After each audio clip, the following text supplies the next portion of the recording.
In this video, I want to share with you a very powerful and vivid prophetic dream God gave me recently, and 3 action words that I believe will help you thrive in this end time season that's coming upon us.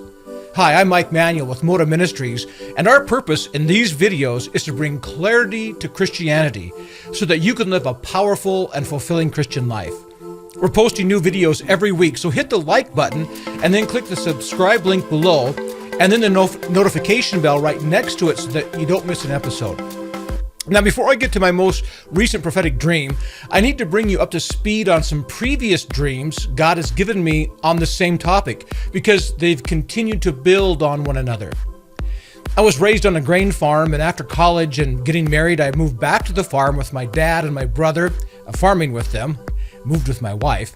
But shortly after moving back, my dad retired, and not too many years after that, my brother died from cancer. So for the next 5 years, I owned and operated the family farm pretty much by myself. And it was during that time that God called me into full-time pastoral ministry. So we sold the farm, and I concentrated on my schooling in preparation for the ministry. And in January of 2001, at age 40, I began pastoring my first church. Now, starting sometime about 2012, I began to have dreams where suddenly I was back on the farm late in the harvest season. And my dad, who had passed away by then, was telling me that I had several hundred acres of grain that needed to be harvested. And I remember thinking in my dream, hey, I thought I was done farming. And instead of being excited to have a crop to harvest, I was frustrated because I had long since sold all my machinery. I had no way to harvest the crop. And in my dream, I remember wanting to ignore the fact there was even a crop that I was responsible for. I had the same dream 3 times between 2012 and 2014, and each time I would wake up feeling yucky because the dream felt so real to me. At that time, I had no idea that these were spiritual dreams given to me by God. But then the dreams began to change.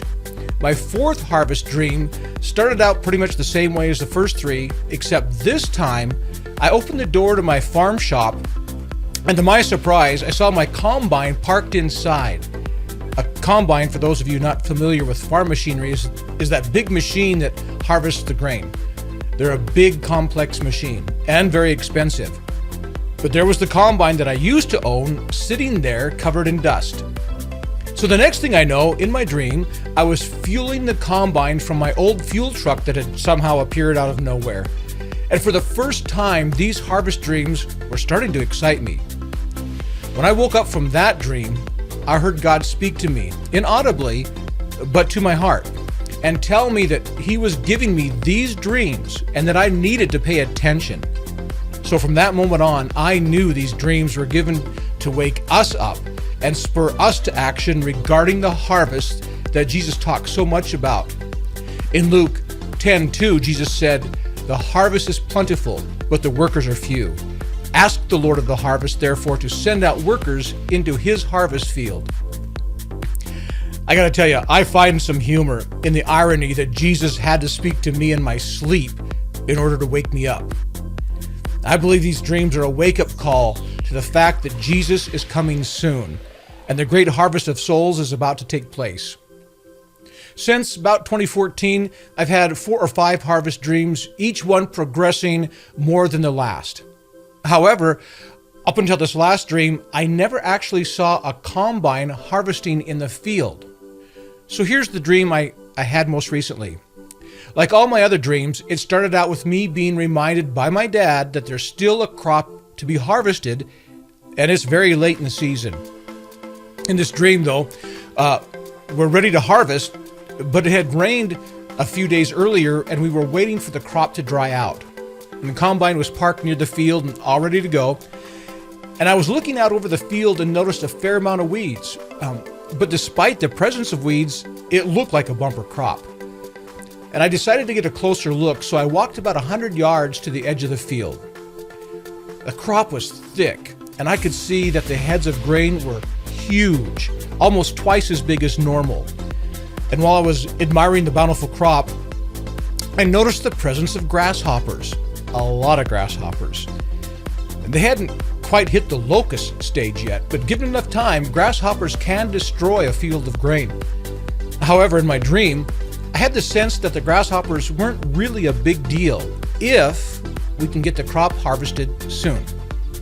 As I looked closer at the individual kernels of grain, I could tell that they had experienced some weather. See, ripe grain that gets rained on can develop some staining, and these kernels showed a little bit of that. However, the kernels were really plump, and they weren't damaged from the weather. I noticed one particularly large head of grain, so I picked it up to get a better look at it. I was alarmed to see red ants scurrying all over it, and not just a few red ants, but hundreds of ants scampering feverishly all over the grain. It's common to find grasshoppers attacking a crop, but not ants. And that's why I was so surprised. In spite of their large numbers and frantic activity, I couldn't really see that they were doing any damage to the kernels of grain. And I remember thinking that it looked like they really didn't know what to do, but they were trying to figure that out. And one thing for sure, they weren't happy. I dropped the head of grain before the ants would start biting my fingers, and thought I'd walk back to tell my brother how huge the crop is, and that we better get harvesting the crop as soon as we can before the grasshoppers and ants can damage the crop. But just then, I began to hear the most beautiful music I've ever heard. And I recognized the song. It was the Oak Ridge Boys singing "I Will Rise" by Chris Tomlin. The music was so beautiful. I knew that it was coming from heaven. But close to the field, I could see a cloudy image of the Oak Ridge Boys singing the song. Time seemed to stand still as I listened to the entire song, every verse and every chorus. It was like heaven and earth were touching, and I was experiencing both at the same time. Even now, I get a little emotional just thinking about it. It's so beautiful. When the song ended, I looked up, and the combine was already harvesting in the field. And I was somewhat surprised because I would normally be the one to operate the combine, while my dad and brother would operate the trucks and augers. But in the dream, my dad couldn't wait any longer. So I watched from a distance as he began to harvest the bumper crop. And then I woke up. The dream I was waking up from seemed more real than the world I was waking up to. And I knew almost immediately that God had given me this dream, filled with important prophetic messages for you and me. So I got up and wrote out the dream so that I would never forget it, but I'm pretty sure I'll never forget this dream. After I wrote down the details of the dream, I began to ask God to interpret the many vivid images that flooded my senses. And many parts of the dream were fairly easy to interpret because the Bible uses those same words and images. Some parts of the dream, however, were less clear, like the red ants. But there's one very important thing we must always remember. Any dream interpretation must align with the context of the Bible. God will never give you a dream with a message that goes against His Word.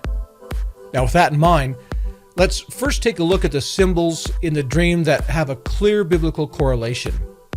First of all, my dad represents God the Father. He's the one who decides when the harvest takes place, not me. I won't be running the combine. He will. Secondly, my brother represents Jesus. Jesus is God, always has been, always will be. But He lived on this earth as a human. And the book of Hebrews tells us that Jesus was human in every way and even calls Him our brother. So in my dream, there was God the Father and God the Son, Jesus, my brother. According to the Bible, the field is the world and the grain is all the followers of Jesus.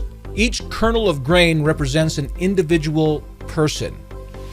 The weeds in the field are non-believers who may or may not be religious. Being religious doesn't make you a believer. Trusting in Jesus makes you a believer. And the harvest is when Jesus comes back to receive His people to Himself through the rapture of the church and His second coming. At that time, He'll separate the wheat from the weeds. The grasshoppers which can also be locusts, represent the attack of Satan and his army of fallen angels. The Bible calls them the enemy. And in my dream, I believe the heads of grain represented the church. The church is made up of people, represented by each individual kernel of grain. And just as there are many heads of grain in the field, there are many local churches in the world. And the most surprising part of my dream were the red ants. They were crawling all over the heads of grain. As I prayed to God for an interpretation, I felt like He was saying the ants represent our society that is increasingly against the church. In my dream, I could tell that the ants didn't really know what to do, but they were frantic in their effort to dismantle the head of grain. And the world we live in today is increasingly anti-Christ, and we're seeing that churches who adhere to the unchanging Word of God and take a bold stand for Jesus are coming under attack from a very humanistic society. They're not sure what to do with us. They just know they want us gone. When I heard the song, "I Will Rise" in my dream, I think it represents the reality of heaven, the beauty of heaven, the closeness of heaven, and especially in this case, the comfort of heaven. After having this dream, I'm more comforted than ever. No matter what the world brings our way, we're going to be okay. The weeds in this world are not a threat to us. Neither are the grasshoppers or the red ants. Despite their attacks, we, as followers of Jesus, are going to be okay. We're going to be more than okay. One thing I know for sure is that God gives us prophetic dreams for a reason. And He gave me 3 action words that will help us to thrive in this season that's coming upon us right now. The first word is abide. Jesus tells us to abide with Him. He says in John 15:4, "Abide in me and I in you.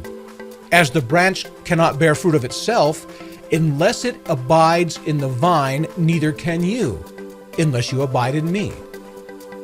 Now, the dictionary definition of abide is to remain, to continue, to stay, to reside with. Abide can also mean to continue in a particular condition, attitude, or relationship. As long as the kernels were remaining on the head of grain, connected, they were safe and healthy. It's the same with us. As long as we're connected to Jesus, abiding in Him, we're going to be safe and spiritually healthy. The second action word is unite. We, as Christians, need now more than ever to be united as brothers and sisters in Christ. It's Jesus' plan that the local church be a place of deep fellowship and unity among believers. It's worth noting that unity is not sameness. We're not called to be the same, but we are called to be in unity as the church that Jesus died for. What was very clear to me from my dream is the importance of the local church. Hebrews 10:25 says, "And let us not neglect our meeting together, as some people do, but encourage one another, especially now that the day of His return is drawing near." We need the fellowship and encouragement of a local church. I understand that there are some churches that are not healthy and therefore not a place of encouragement. However, there are a lot of good, healthy, Bible-believing churches out there, and you need to make sure you're part of one, especially in these times. And the third action word is persevere. The dictionary says that persevere means to maintain a purpose in spite of difficulty, obstacles, or discouragement. God has given us the purpose of glorifying Him and advancing His kingdom here on earth. But He also warned us in His Word that this wouldn't be easy. Paul writes in 2 Timothy 3:1 that in the last days, difficult times will come. And one of the things that makes Christianity difficult in these days are those who mock us and scoff at our beliefs. Peter wrote this in 2 Peter 3:3. Most importantly, I want to remind you that in the last days, scoffers will come, mocking the truth and following their own desires. These, I believe, are the ants. This is where our society is right now. and standing firm in the face of their angry dissent isn't easy. But that's why we're called to persevere. James 1:12 says, "Blessed is the one who perseveres under trial, because having stood the test, that person will receive the crown of life that the Lord has promised to those who love him." This prophetic dream is a message of hope and promise in the face of adversity. The coming harvest is huge, and if you trust in Jesus, you're part of that. Jesus is coming soon to remove you from this fallen world and give you an eternal place with him where there's no more sorrow and no more pain. And what he's asking you to do now is to abide, unite, and persevere. Hey, if you found some value in this video, please hit the like button and then click the subscribe link below and then the notification bell right next to it so that you don't miss out on any of my upcoming videos that will help bring clarity to your Christianity.